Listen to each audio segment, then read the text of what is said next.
장애인 문화복지신문 제349호 제8면 기사입니다. 부천시 지역사회 통합돌봄 고도화를 위한 전문가 컨설팅 진행.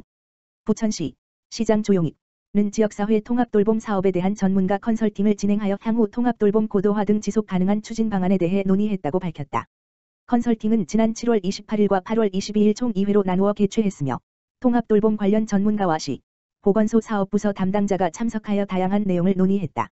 통합돌봄 관련 전문가로 황경란 경기복지재단 선임연구위원, 주경희 한신대학교 교수, 김형선 부천대학교 교수, 조성희 서울신학대학교 교수, 김정근 강남대학교 교수가 참여했다. 선도사업 평가, 분석 결과를 바탕으로 진행된 한차 컨설팅에서는 이용 당사자 관점에서 지역사회 생활 유지에 실질적 도움이 되는지 여부 검토, 지역사회 통합돌봄에 대해 연속성 측면에서의 고민 필요, 선도사업 총체적 정리 및 거시적 평가를 통한 부족한 부분 집중, 통합돌봄 조직 및 전달체계 활용 고민 등 거시적 차원에서 다양한 전문가 의견이 제시됐다. 두 차 컨설팅은 사업 분야별 담당자의 구체적 질의에 대한 답변과 정책 제언으로 서비스 세분화와 고도화를 통한 지역 및 이용자 맞춤 서비스 지원, 타 분야 영역과의 관계 등 통합돌봄 방향 설정, 고민 지속 가능성 측면에서 선택과 집중, 필요, 수요자 위주 방향, 공공 영역과 민간의 통합 등의 의견이 제시됐다. 조용익 부천시장은 부천시도 이미 고령사회에 접어들었으며 다가올 초고령 사회에 대비하여 그동안 지역사회 통합돌봄 선도사업의 경험과 이번 컨설팅을 바탕으로 사업을 더욱 고도화하여 돌봄이 필요한 시민들이 지역에서 건강하게 생활할 수 있도록 노력해달라고 당부했다. 부천시 자동심장 충격기 AED 보급 확대. 부천시 시장 조용익는 응급의료에 취약한 경로당 4곳에 자동심장 충격기 AED를 추가로 설치했다고 밝혔다. 자동심장 충격기는 심정지 환자의 심전도를 자동으로 분석해 전기 자극을 가하고 다음 조치를 취할 수 있도록 안내하는 응급의료 장치로 심폐소생술 시 함께 사용하면 심정지 환자의 생존율을 높일 수 있다. 이번에 설치한 곳은 약대근린공원 경로당, 복사골공원 경로당, 은대미, 역, 경로당, 대현청실 경로당 등 4개소이며 연면적 135.53 이상이면서 일평균 20명 이상 이용하는 경로당으로 설치 지원 대상에 포함된다. 또한 부천시는 2013년부터 보급사업으로 복지시설 및 공공시설 165개소에 101대 설치 지원하고 책임자를 지정하도록 하여 응급상황 발생 시 빠르고 정확한 대처가 가능하도록 사용 방법을 안내하고 작동 상태 및 보관 상태를 주기적으로 관리하도록 하고 있다.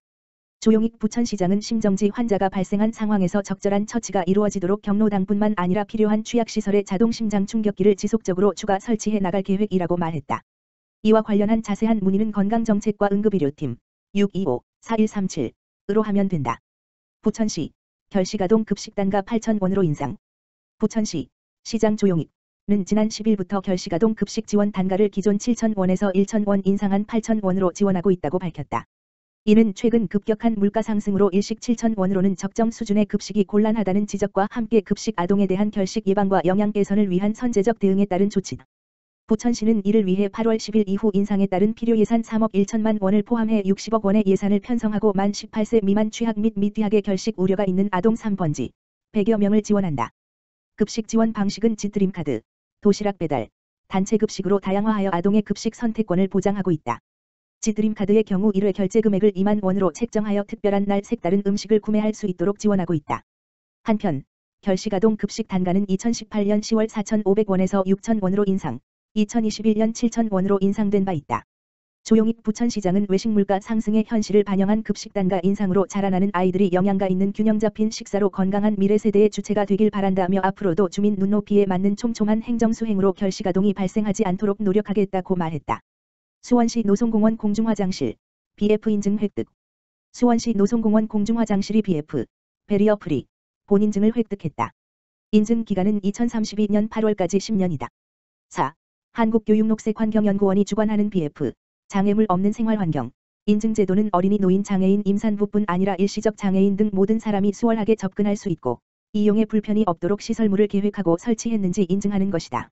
수원시는 지난 4월 BF 인증을 신청했다. 4. 한국교육녹색환경연구원은 현장 실사와 BF 인증 심의위원회 심의를 거쳐 수원시의 일부 시설 보완을 요청했고 수원시는 지적사항을 보완한 후 결과서를 제출해 BF 본인증서를 받았다. 수원시가 장안구 이목동 산 백열 번지 1원에 건립한 노송공원 공중화장실은 연면적 71.1일 규모로 남녀 화장실, 장애인 화장실, 관리실, 창고 등이 있다. 2021년 9월 사업을 시작해 지난 4월 완공했다. 노송화장실 진입로에는 턱과 계단이 없다.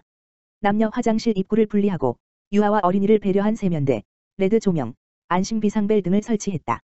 수원시 관계자는 장애 여부, 연령, 성별과 관계없이 모두가 편리하고 안전하게 이용할 수 있는 무장애 화장실을 조성했다며 노송 화장실 이용에 불편함이 없도록 철저하게 관리하겠다고 말했다. 수원시 장애인 등 정보 소외 계층의 희망의 중고 PC 보급.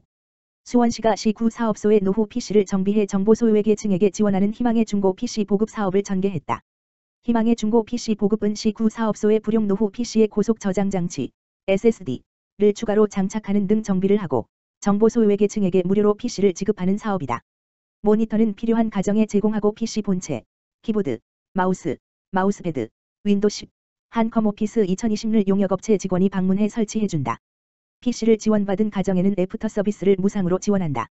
올해는 지난 7월 신청을 받아 50명을 선정했고 8월 22일 설치를 마쳤다.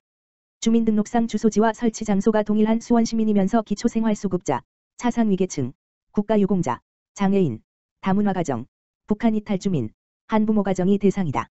수원시는 희망의 중고 PC 보급 사업으로 정보 취약계층에게 2018년 200대, 2019년 230대, 2020년 217대의 PC를 보급했다.